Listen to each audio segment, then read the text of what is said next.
All right, so welcome to another episode with Monica and Sankalp. To today's episode, we're going to have a special conversation with a dear friend of ours, and we learn about her journey in the United States, how she's able to manage a full-time job in her life, and also pursue her other passions, side by side. How she's able to manage that and balance that as an international student coming all the way from India. Here we go. Hello. Hi. Hey, can you hear me?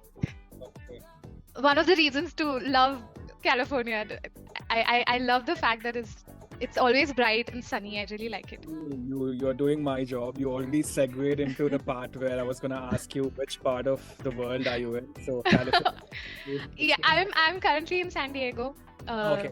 California. Yes, it's really nice. Well, firstly, let me do the introductions, Oh, right? yes. Oh, first, wait. There's just so much there's just so much to cover, so much to talk about.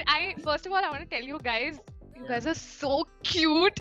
Yeah, it's all her. It's not me. Both of you together. You don't get to choose your parents. Everything else is your own choice. She chose this life and the husband. But going back to our conversation, thank you. Thank you for taking the time to join us on this episode. Let's talk about what you do professionally. So basically, I moved to San Diego in April of 2022. So I'm currently working at Qualcomm. Over the last 2.5 or 3 years, whatever, I've gotten really good at sending cold messages on LinkedIn to people. And that's how exactly I got this role. So I was just randomly reaching out to people. I was just, sending, hey, whatever, like giving like a short description of what I want to do and all of that. And luckily it clicked. So there was this very nice man. He responded because not everyone responds on LinkedIn. So he responded. He was already in a senior role at Qualcomm itself, and he was in the supply chain area, and that's where I was looking for a job because my master's was in supply chain. He responded, and the conversation just started, and he was kind enough to sort of lead me to the right people. And then that's how things started. And I did all of this while not having a job. So that previous job that I mentioned, I quit. Like one fine day, I was just done. I just quit. And the challenges that we international students face, right? There's like the timer and all of that.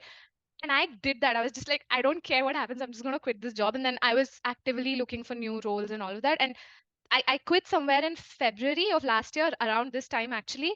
And then on March 31st, I got a call from the recruiter at Qualcomm that you got the job. And I was like, yes. So yeah, that's a good thing, right? When you're stuck and your back is against the wall, the only way forward that's when you're going to push yourself the most. Exactly, because when you have something to sort of fall back on, you're not going to take the other things True. as You're not seriously. motivated as you would be. Exactly. And then you have all of this pressure as well, right? Your timer and your visa status and all of that. I sometimes wonder that, was that the right thing? But most of the time I'm like, yeah, I think it was, because I don't think I would have been that motivated.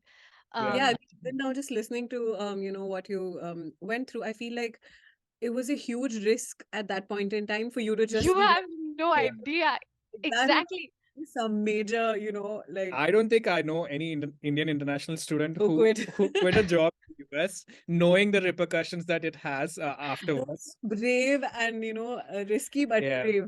brave move But for me. going back to, you started with talking about your experiences, right? So the bad Yes. experiences that you had.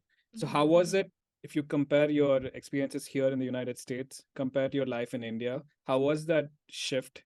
Did you expect to, expect to experience a life like this? What was your idea of, coming here to do a master's program or, a life in US?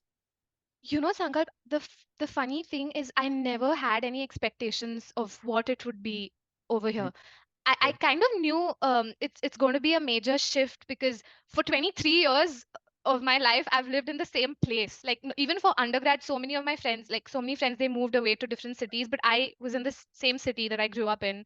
My undergrad happened in the same place and all of that. So I just knew that it's going to be a big change. I knew it's going to be different, but I just didn't know in what ways or how exactly is it going to be different. When I first moved, actually, the class that my very first class that I took my master's in my master's course, there was like a blend. There were so many. I made like this friend. She was from Brazil, I believe, and then there was this other guy who was an American. Um, and that really helped. There was, I think, a Japanese girl. So it was like a blend. So, and I made sure that I don't hang out only with the Indians. Of course, I would spend most of my time with my, Indian friends and all of that. But then uh, in the university at the campus, I made sure I spent time with that group of people as well, because you just learn so much. Yeah. And even when they start asking you questions about India or like our tradition or our culture, it's so I realize it's so difficult to explain it, because for us it's very easy. It's something that comes to us very naturally, but when you're actually explaining it to someone else, it's just so difficult. Firstly, we are also unaware Of our own of our traditions. own traditions and And the then, roots and why we do certain yeah, things. And yeah, it's so difficult when you're explaining that to someone here, because they want to they have a why for everything. They're like, why? We Yeah. rarely have the answer to that why. yeah, When I also had a predominantly international, like non-Indian friends at university, and I had like two huge things that happened in that interaction. Was one, I could debunk a lot of myths and stereotypes that they had about Indians, because I don't like that our country is misrepresented. yeah, Absolutely, absolutely. And then the second thing is, I learned so much about my own culture, because when yeah. when you explain, or when you have to answer their Yeah, you questions, go back home you and go back start home and researching. Yes, yes, absolutely. I actually went to my parents and I was like, why do we do this? Or, what is the significance of this? Just because I've been asked those questions outside by someone who's not really, Indian. Overall, I'm I'm very I have like very childlike curiosity, so I don't feel ashamed in asking someone like the most stupid questions. Overall, I've always been like, if someone tells me something and I don't know, I'm like, can you explain that to me? What does it mean? I'm like That's very a really nice skill that you developed because I was as a not like that, Sankalp, not really. because in the Yeah, beginning I was really different. I would just not um I would just keep those things to myself, true. because I Yeah, always wondered, oh, how is that going to look like? Now I think I've gotten comfortable with that idea of no matter what group of people I'm interacting with, it could be friends, it could be people at work. I'm just like, I don't know this, and it would be great if you could help me understand. right. Yeah, Uh, this sort of, I think, draws between the difference between the Indian education system versus the Western one. yeah. Because in India, we are Absolutely. in schools, or primary, middle school, we aren't really encouraged to ask questions, more just to know the answers.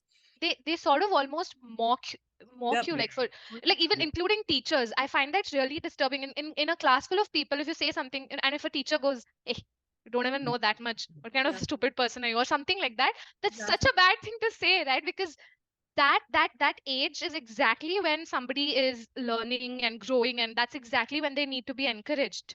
If you don't do it that point, it's, I mean, I'm not saying it's too late or whatever, because even now I keep telling myself it's never too late, it's never too yeah, late. This is a skill that we have to learn in yeah. order to sort of sustain ourselves in a non-Indian country. Especially for an international student Yeah. coming from a different country, from outside your home, your home bubble and everything. It's important to question every single thing, from Every education, single thing. from visa to Yes. how to talk to people and everything, because you don't want to make a wrong step, right? And any point of time it'll affect you in a very different way. So also about the classrooms atmosphere here, I think you'll see a lot more hands raised Yeah. in the education systems here Yeah. than That when you is come true. to Back home. India Yeah. or some other place, because it's encouraged here, right? It's Sometimes a they culture yeah. shock for the professors As when well. the, the Indian students, because predominantly in Canada and US and some majors like computer science and those kind of stuff, it's a lot of Indian and Asian community, right? So they're Yes. pretty much shocked to see that there's no response. Like, if you do you have any questions? No No response. No response. response. I'll Yeah. take that as a yes. That's I so. agree. Let's go back a little bit more. So you talked about your work experience and everything. So yeah, I've been Yeah. working as a supply chain analyst at Right. Qualcomm. Okay. The headquarters, actually. So I remember being completely blown away the first time I was on campus. I looked Yeah. at the buildings and I'm like, wow. And I'm someone who really focuses on like being grateful and all of that. I actually write it Yeah. down in my journal. And I remember like taking my journal out that very moment when I was in front of the building, and I was like, I'm so grateful that I'm able to start a full-time role at Qualcomm. And I was completely like mesmerized. It was amazing. So basically we're into chips and all Yeah. of that, right? So my portfolio is mainly Wi-Fi. Oh, not that chip, huh, Sankalp? Okay. No, no. What is the chip? The other chip, not the. I can forgive you. Imagine it's her career and it's difficult for her to explain. My portfolio has mainly Wi-Fi and mobile connectivity and compute related chips, so chipsets. Right. And there's just so much I'm learning every single day. I think everyone who's especially in industrial engineering or supply chain, everyone who's aspiring to sort of come to the US for their masters, I would definitely highly recommend getting work experience in India because it's going to be super helpful. They just the fact that you have work experience is just going to add so much of value, and Right. you'll immediately have an edge over someone who does not.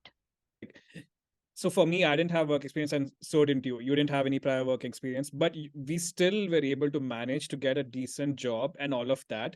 But I Yes. understand the point where you say having at least 1 year of experience makes you understand that company lingo and how to, Exactly. the etiquettes that you need to have, how to interact, and all those kind of stuff. But also, when you're young and you don't have that work experience before your master's degree, you have that fresh and young mindset, right? That probably will get lost once you go to a job after your undergrad degree. When you go to your job and then you become that kind of a person, right? And then you come back to do your master's degree. And I'm certain that there are companies who value that They do, yeah. that Fresh newness. set of Fresh, ideas. fresh graduates. Yeah. So Yeah. there is a section where that's not a lot. That's unfortunate that not a lot of people take fresh graduates, even though they say associate positions or entry level positions, but they still want to see an internship or some kind of a part-time job experience. So what led to Qualcomm? Let's go back there. When did you come to the United States, and where did your master's degree? And that's how I know you from the master's. Yes. So I moved to the US in fall of 2019. So around August of 2019. I got an admit from University of Houston. So that's why I moved to Texas. I came to Houston. I started in fall of 2019, like I mentioned. 2020 happened. I mean, it was crazy. It was absolutely crazy.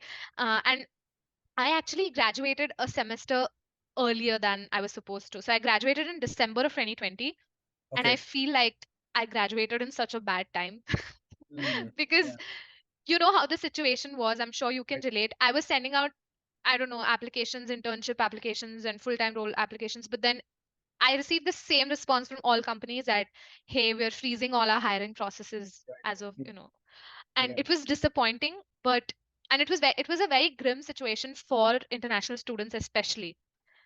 Because like I mentioned, there's like this whole timer and everything. But fortunately, what I did was it's a very unusual journey. I didn't get a full-time role full-time. It was an internship, a full-time internship, not regular. So Texas or California, which one would you Oh my choose? God.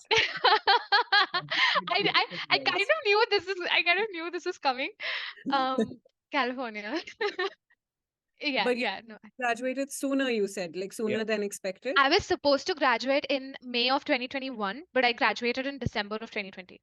So you did it in 3 semesters, is it? Yeah, I did. So that's excellence. Academic excellence and musically talented. That is Oh what. my God, stop it, you guys. I'm having so much fun. I'm just enjoying this. All right. So if you're enjoying the episode so far, make sure you leave a review and let us know that the show is doing good. If you're watching it on Spotify or Apple Music, anywhere, make sure you follow the podcast to look forward to more and more episodes from us. But if you're on YouTube, listeners and watchers, do not forget to like, share, comment, and subscribe to our channel, Monica Sankalp. I hope you had a good break. No, so the Nidhi I know is not Qualcomm Nidhi. The Nidhi I know is singer Nidhi. How is it that you can manage, or tell us how can you manage music, and your in general, like other passions other than pursuing a full-time job and those kind of stuff. This one thing that I've realized, Sankalp, if there's something that you're very passionate about, you're going to make time for it, no matter what. In fact, I've also been in that situation where I could not, like, I just did not have the time and energy, especially when, I was graduating and I was looking for a job and all of that. And even if I did have the time, I could not I could not be fully present, I think, when I was actually doing my riyaz or whatever. Of Yeah. course, it was always very therapeutic for me, in the sense it made me feel good, and all of that. But actually, like, say, recording something and uploading it or whatever, like I used to. Yeah. Um, I don't know if I ever got a chance to share this with you guys, but then in 2016, when I was still pursuing my undergrad, I actually started a separate page on Instagram only for my music covers. And Oh, I'm not even it's not like I'm bragging, but it had so much of my hard work, like, that took up so much of my time. I remember there was one point where I would upload one cover every single day, and I did that for, like, I think right. one or 2 years. Right. And over, like, say, in a span of like 3 years, I had good audience. Of course, I'm not someone who really is dependent on, say, how many followers do I have or whatever, but then just the kinds of responses I got Yeah. from people, that Yeah. after a long day at work or after having a bad day, when I listen to you, I feel so nice. And that touched me in so many ways. I was like, wow, like, because I know what it means, Right. to be able to have that kind of impact. But all of this was disrupted, and suddenly, all of this came to an end when, I think somebody reported my page because of some copyright thingy, and that whole page got shut down. And that Oh, happened in 2019, when I actually moved. right. Somewhere, I think, in September. And Right. then, knowing that, oh, that was not something you just, ऐसे ही, time pass के लिए Yeah. किया था, not like that. It Yeah. actually had, like, all my efforts, like, बोलते हैं ना, खून पसीना एक करके Yeah. Blood, it's sweat, as and filmy as it tears. sounds, Yeah. but it's true. Yeah. So Yeah. that came to an end. But then I realized that I should not keep myself just confined to that. Like, okay, if not that, that does not mean I can, I cannot sing or I cannot perform elsewhere. Right. I still kept doing my riyaz. I still kept singing whenever I got a chance. Only thing, it was not, I didn't put it out there. So I'm not saying that I have always been good about balancing, Mm. back then it was studies and then singing. Now it's, of course, job and my singing, music, whatever. It's never easy. I mean, it's always challenging, but so yeah, that's the thing, right? If parents are supportive, and they're, because imagine a 3-year-old. So I started taking classes in Hindustani when I was 4. Okay. So I don't think a child of 3 or 4 years of age would be able to make that choice for themselves, that, oh, I want to go to class. All credits to my mother, my parents. They're like, oh, okay, Mm. maybe this one can, sing, maybe, let's see. Yeah. So There's some potential. yeah, they maybe, like, sense something, I don't know. But and then, of course, my guru, because I mean, she's the reason for whatever little bit that I can sing today. Okay. um but yeah, it's been crazy, because when you asked me to hunt for these pictures, and when I actually started looking at these, I was like, oh my god. Like, even I think, for the longest time, not paused and thought about these, moments. It's just my first ever performance in front of people was when I was, like, about 3.5, 4. Okay. I sang this Hindi song called Yashomati Maiya Se. I don't know if you know this song. Uh-huh. It's about Lord Krishna and all of that. And that was the first time I performed. So by the time I was like 10 or 11, I did not have stage fear at all. And this is not something that it just happens, right? Because my Yeah. teacher would always push me. She's like, no, you have to sing or Yeah. whatever. Yeah. Yeah. That nervousness is there only when you're really young, or when you're just starting out. And because I've been doing it for so long, I think after one point I was just like, oh, okay. And then I started worrying about other things, like, Yeah. the crowd never really bothered me. What bothered me was, oh, will I be able to sing well?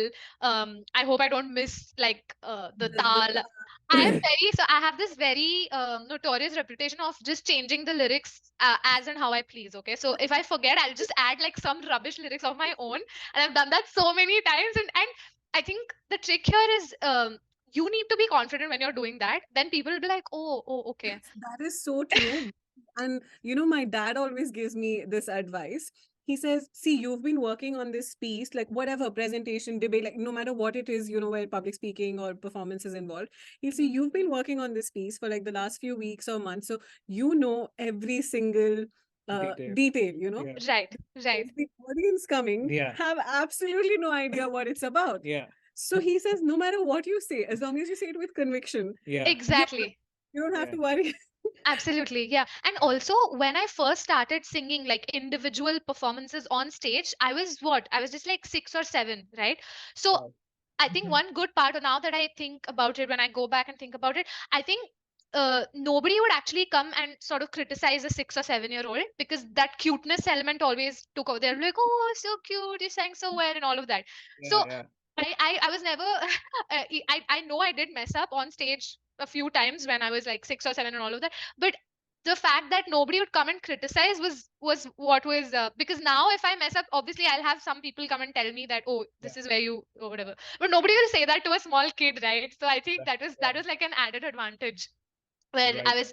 I was made comfortable to just sing on stage in front of people. And then, like Sankalp mentioned, after one point you just forget.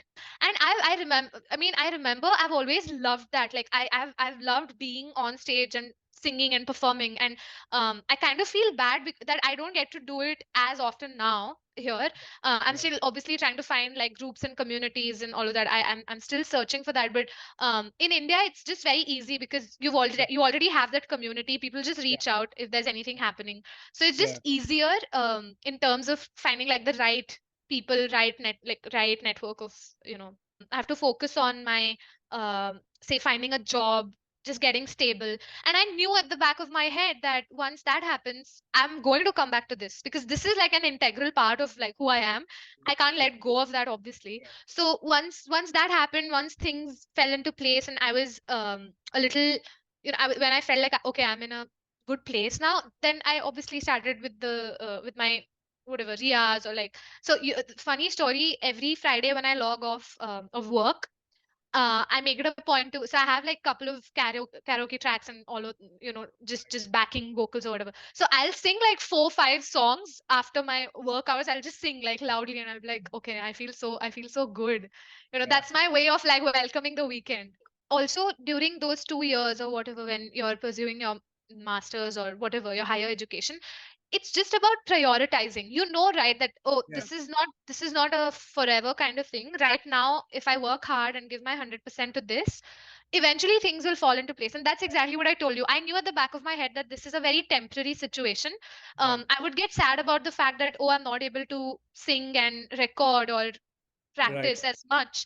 But I knew it, like I said, that okay, I'm going to go back to this. Just maybe right now I should prioritize other things over this. And now that you mentioned about that, we've seen your hashtag sing for me, Nidhi. Oh So my god, yeah. now you Eh, have to by sing the way, for us. oh my god, yeah. You know how we have spirit animals? Hmm. So this is my spirit song. You'd say, like, Oh wow. okay, here we go.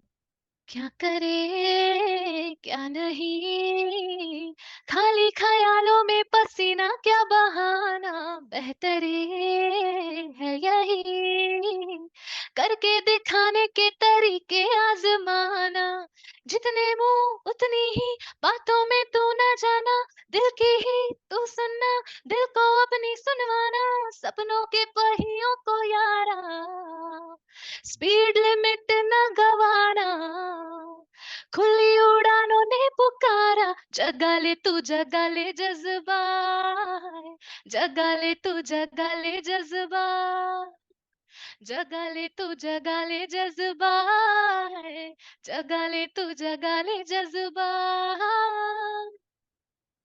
Woo! That Woo! was incredible. I have literal goosebumps. I am not even lying. Because now I have a very serious question. So why are you not a background singer already in like for like Bollywood Not yet. movies? Not yet. Yeah, Okay. not yet. Oh Okay. my God. Cool. But That was one of the You- biggest gifts, or like the best parts about being friends with this guy, is meeting you, definitely. okay. I get that a lot. So Oh my God, I have a story. So when I was a baby, my mother would sing this lullaby, but it was in Telugu, and she would just butcher the lyrics. Like she would just sing Lili la la, because she didn't know, obviously. So I took that upon myself to learn that song. I don't know if you I'm sure you'll know it. It's called Jamuratiri. It's like Jamuratiri yeah. Jabilamma Jhola Padana Ila. There was Yes. something that I was going to ask in kind of our final segment of, conversation with you about, your life experience in US and also that musical journey that we were talking about is what advice would you give to other people, that life lessons that you have learned and one thing that they should develop as a skill, coming here. For one thing, to develop as a skill, that in itself is like another, it's like an ongoing thing, which is don't don't be under the impression that it's too late to learn something, or um because Yeah. that's one of the things I had to really train myself in, which is the process of, say, unlearning, and then learning something again. Right. Just because at one age you did not learn whatever XYZ thing, that does not mean you can't do it now. I mean, what's Mm. stopping you? Like, the only problem I had was that limiting belief. Right. So I wouldn't obviously, in terms of like the technical skill set that every person has to have is very specific to their domain. That Right. they will do, I'm sure everyone will do it. Um, but just the fact that it's okay to say, to pause and say I don't know this, but then Ask questions. also being open to the idea of learning it, right?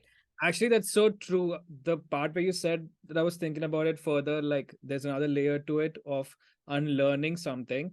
You will have a certain idea about, a sentence or a practice in India Yes, or somewhere else, and that practice will be completely different when you come here. So you have to exactly, get used to the idea of, being comfortable about, doing something in a certain way, and then coming exactly. here and relearning, doing it in a different way, and then adapting as you go, right?